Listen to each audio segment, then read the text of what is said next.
I wake up in the morning and I fly to Pasadena, California.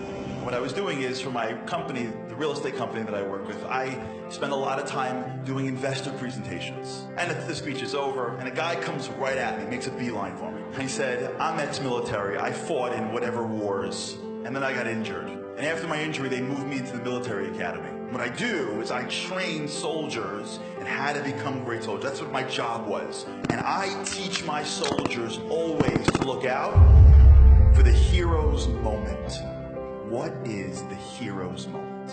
One of the greatest people ever was an individual that was referenced in the Gemara, a man named Rabbi Akiva. So if I were guessing, I would say he probably grew up and he was the firstborn son of the greatest rabbi ever, but that's not the case.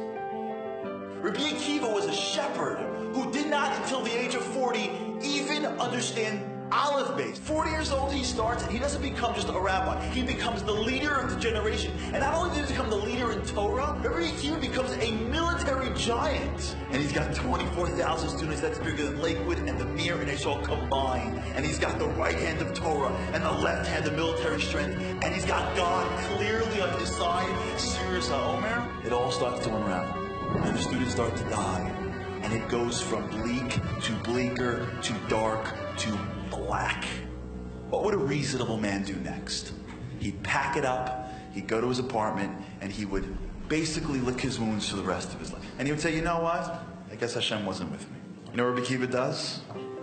He gets up, brushes himself off, goes down south and goes, you know what? Let me open up again. I'm only over 100. And he has 5 students. Can you imagine 24,000? Now he's got 5 guys in the front.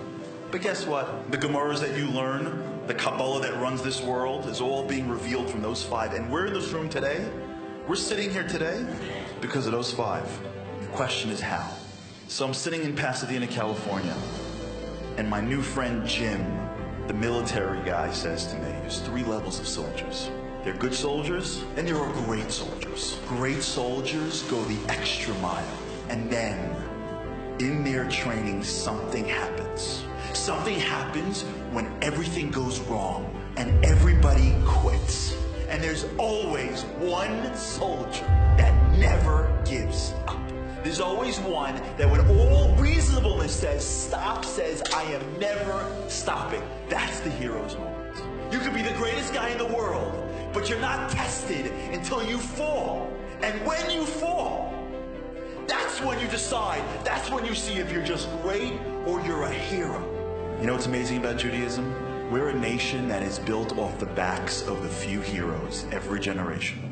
It's when a whole nation stands at the banks of a river and says, how am I going into the river? What are we even doing here? And one Jew, Nachshon, says, I am never giving up. It's one Jew when the whole world is sitting at the edge of Canaan, and they say, we can't go in, we can't fight, we're Jews. We can sue them, but we're never going to fight them. It's one Jew, Kali, that says, although not living their Ashnos.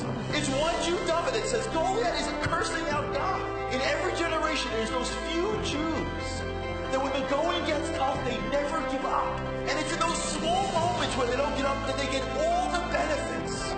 There's some parents that never give up on their kids. Their teacher, their coach said that they're going to be nothing. And some parent says, I'm never giving up on my child ever. And it's in those moments that kid becomes that kid. I'm never giving up on my marriage. I'm never giving up on Judaism. I don't care if it gets hard. I'm going to do whatever it takes. Because only when it's tough do I become a hero.